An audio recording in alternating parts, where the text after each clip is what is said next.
Pemirsa, pagi ini kami akan mengajak Anda untuk berbincang dan juga melihat secara langsung bagaimana kondisi dari para korban bencana yang ada di Aceh dan juga Sibolga. Sudah ada Nurul Asmi dari Pidijaya dan juga Deli Pita Siregar dari Sibolga. Selamat pagi, Assalamualaikum Ibu-Ibu.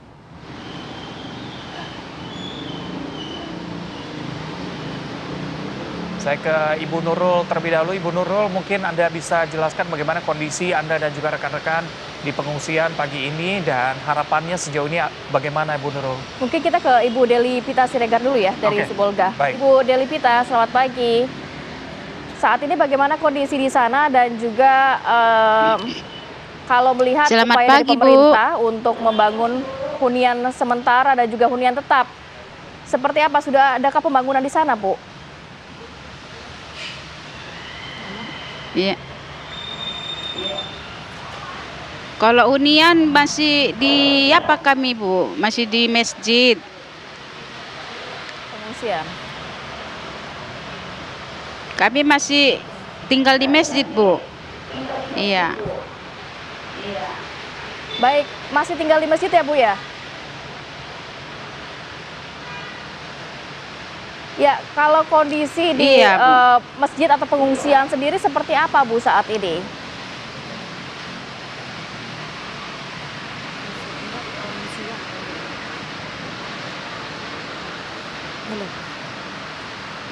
Pengungsian ya, maksudnya gimana, Bu? Iya, saat ini kondisi Ibu di sana beserta keluarga seperti apa, Ibu?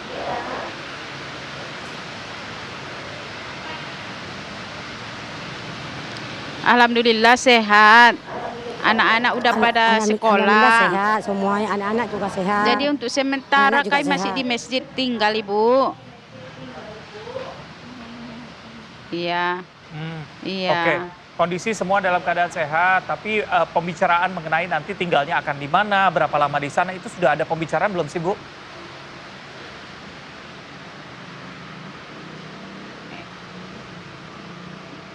Iya, nggak mungkin lah kita di masjid ini selamanya, Pak. Mau ngontrak pun uang nggak ada. Ibu Deli, jadi masjid ini dijadikan lokasi untuk tinggal sementara untuk warga di sana ya, Bu? Seperti pengungsian begitu ya, Bu ya? Dijadikan lokasi pengungsian begitu ya, Bu? Iya. Iya. Dan dari pemerintah juga belum ada informasi ke Ibu Deli ataupun warga nantinya akan direlokasi kemana atau tempat tinggalnya akan seperti apa nantinya, belum ada ya, Bu?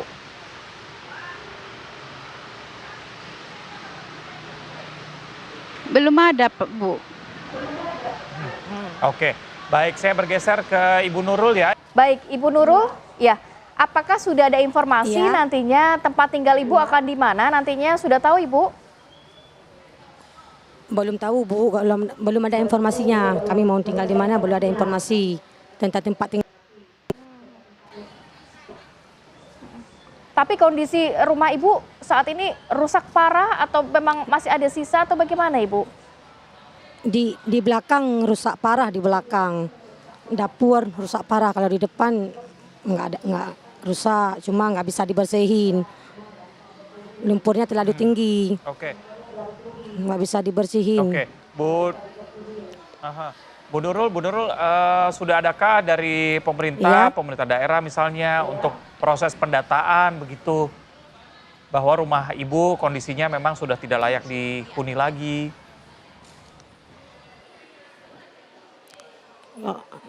Ya, kalau rumah di belakang nggak bisa dihuni lagi, nggak bisa dibersihin juga, susah dibersihin. Mungkin sudah adakah pendataan? Sekarang apa, Pak? Sudah ada pendataan belum, Bu, dari pihak pemerintah daerah, pemerintah pusat bahwa rumah Ibu kondisinya cukup parah? Belum ada. Belum ada. Iya, belum ada. Baik, Ibu Nurul. Jadi Ibu saat ini kondisinya tinggal di pengungsian sudah berapa lama, Bu? Apa? Tinggal di pengungsian sudah berapa lama, Ibu? Oh, udah dari terjadinya banjir udah 17, 18, 19 hari di pengungsian di sini. Ibu Nurul mungkin Ibu Nurul mungkin ada yang ingin disampaikan baik itu ke pemerintah pusat maupun pemerintah daerah. Presiden mungkin ya. Yang kami perlu sekarang ya tempat tinggal, air bersih juga. Sekarang air bersih dari sulit juga di sini di pengungsian ini. Oke, baik, kita harapkan apa yang Ibu Nurul dan juga teman dan juga keluarga di sana yang diharapkan ini bisa segera terpenuhi ya. Sehat-sehat semua untuk Ibu Nurul dan juga Ibu Deli. Selalu jaga kesehatan Anda dan juga keluarga. Terima kasih. Assalamualaikum. Iya. Waalaikumsalam. Ya pemirsa, tadi kita sudah pemerintah kita sudah mendengar bagaimana keluh kesah daripada warga atau korban yang terdampak ya. Dampak begitu ya, bagaimana kondisi mereka, rumahnya yang memang sudah tidak layak huni, bahkan tadi Ibu Nurul cerita bahwa tidak bisa dibersihkan lagi rumahnya. Belum ada pendataan juga. Belum ada pendataan. Belum juga ada kejelasan ya, Za? Betul, hampir 3 minggu mungkin mereka sudah tinggal di pengungsian dan mungkin masih bingung nih nantinya akan pindah kemana begitu ya. Untuk mendapatkan kejelasan mungkin kita langsung berbincang saja dengan narasumber yang sudah hadir bersama kami di studio. Ada Mas Timothy Ivan Triono, staf khusus Kepala Staf Kepresidenan. Mas Ivan, selamat pagi. Lalu bergabung juga bersama kami Mas Bagja Mahendra, relawan kemanusiaan. Assalamualaikum, selamat pagi. Mas Bagja sehat ya? Sehat. Kita ke Mas Ivan dulu. Mas Ivan, tadi kita sudah dengar curhat langsung daripada warga. Mereka kebingungan nantinya akan kemana begitu.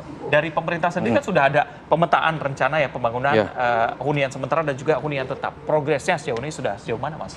Ya, untuk hunian sementara dan hunian tetap itu menjadi prioritas Presiden ya. Bahkan Pak Presiden sudah membahas ini dalam 2 kali rapat terbatas. Pertama rapat terbatas di Aceh pada tanggal 7 Desember dan yang terakhir kemarin siang di Hambalang begitu. Pak Presiden sudah memerintahkan agar pembangunan huntara dan hunian tetap itu dilakukan percepatan dan bisa segera dibangun begitu ya. Nah, untuk Kementerian Perumahan dan Kawasan Permukiman juga sudah membentuk Satgas untuk melakukan percepatan pembangunan huntara dan huntap ini ya. Terakhir saya cek tadi pagi bahwa Kementerian PKP melalui Satgas PKP dan juga Satgas di daerah sudah melakukan pendataan. Jadi mereka membuat kategori menjadi 4 ya. Rumah yang rusak ringan, rusak sedang, rusak berat dan juga hanyut. Yang mana nantinya semua ini akan dibangunkan huntara dan juga huntap. Untuk progres huntara sendiri di Aceh sudah ada 2 kabupaten kota yang mengajukan usulan. Jadi ini prosesnya adalah pengajuan usulan dari teman-teman di daerah, baik oleh pemerintah daerah maupun Satgas yang PKP. Mereka mengajukan usulan kepada Kementerian Perumahan ya. Di Aceh itu sudah ada 2 kabupaten kota. Lalu untuk di Sumatera Barat sudah ada 750 unit yang sudah diusulkan. Di Sumbar itu di Sumut sudah ada 242 huntara yang sudah diusulkan. Bahkan di Sumatera Barat itu sudah mulai pembangunan, sudah ada yang mulai pembangunan itu di Korong Asam Pulau di Kecamatan Kayu Tanam Kabupaten Padang Pariaman. Itu sudah dibangun huntara untuk 34 kepala keluarga. Lalu untuk di Sumut di Desa Solok dan juga di Desa Dolok dan juga Sibalanga di Tapanuli Utara itu juga sudah mulai proses pembangunan. Jadi artinya pemerintah melalui Kementerian Perumahan juga terus melakukan percepatan ya. Dan untuk perbaikan rumah pun nantinya Pak Presiden sudah mengalokasikan anggaran 60 juta rupiah per rumah gitu. Artinya mohon doanya agar percepatan huntara ini bisa segera dilakukan. Mas Ivan, jadi sambil menunggu adanya hunian tetap dan juga mungkin perbaikan rumah, para pengungsi ini atau korban ini nantinya akan dihuntara dulu. Jadi huntara kita bisa bayangkan ini mungkin tidak sampai sebulan sudah jadi ya? Ya, bisa ditempati oleh warga. Kalau untuk huntara itu target mungkin pertengahan Januari sudah bisa paling lama ya, paling lama pertengahan Januari sudah bisa ditempati oleh masyarakat terdampak. Tetapi sementara BNPB sudah menyiapkan tenda keluarga, tenda-tenda yang warna orange itu yang besar-besar. Sementara sudah ada 745 tenda besar yang didistribusikan ke 3 provinsi. Artinya selain mengungsi di masjid atau di tempat kantor pemerintahan, BNPB sudah menyiapkan 745 tenda, yang mana itu menjadi perhatian Presiden agar masyarakat itu nyaman walaupun tinggal di tenda ataupun nanti ketika tinggal di huntara. Perhatian Presiden fokus kepada air minum, air bersih dan juga sanitasinya ya, terutama untuk toilet gitu. Makanya tadi Pak Seskap menyampaikan bahwa arahan Presiden adalah menggencarkan soal toilet portable. Karena masalah toilet ini kan hajat hidup orang banyak ya, dan menjadi fokus dari Pak Presiden. Meskipun toilet ini kadang dianggap sepele, tetapi menurut Pak Presiden ini adalah prioritas pemerintah yang harus diperhatikan bagi kenyamanan masyarakat terdampak begitu. Oke, Mas Bagja, kemarin 1 pekan berada di sana melihat langsung, bertemu langsung dengan warga. Sekarang sudah masuk pekan ketiga begitu ya pasca bencana. Komunikasi masih terus dibangun dengan warga yang ada di sana. Apa sebenarnya yang paling mereka butuhkan saat ini, Mas? Karena progres kan terus dilakukan. Pemerintah, Presiden bahkan sudah 3 kali mengunjungi ke sana begitu. Ya, memang kondisinya sudah jauh berbeda ya. Pada saat kami dari tim Pertamina Peduli masuk di Aceh Tamiang itu posisi di tanggal 2 Desember, di mana kebutuhannya sebagian besar lebih ke bahan makanan atau bahan pokok begitu. Hari ini atau bahkan tadi malam kami masih komunikasi dengan tim Pertamina Peduli yang ada di Aceh Tamiang. Sekarang sudah mulai bergeser ke arah, karena komunikasi sudah mulai hidup. Kemudian juga kami di posko sudah memasang PLTS untuk penerangan posko, juga untuk water treatment dan untuk dukungan operasional lainnya. Saat ini posisi programnya ada di trauma healing untuk anak-anak. Memang tadi masih juga ada yang membutuhkan hunian sementara, ya, karena tenda dan sebagainya. Ini yang sedang juga kita kolaborasi, sinergi bagaimana tim Pertamina Peduli bisa masuk menuju ke area-area yang memang belum terjangkau. Oke, nanti mungkin bisa dielaborasi mengenai area-area tersebut seperti apa ya Mas ya, tapi kita akan sambung lagi nanti di segmen berikutnya. Tetap bersama kami di Apa Kabar Indonesia Pagi.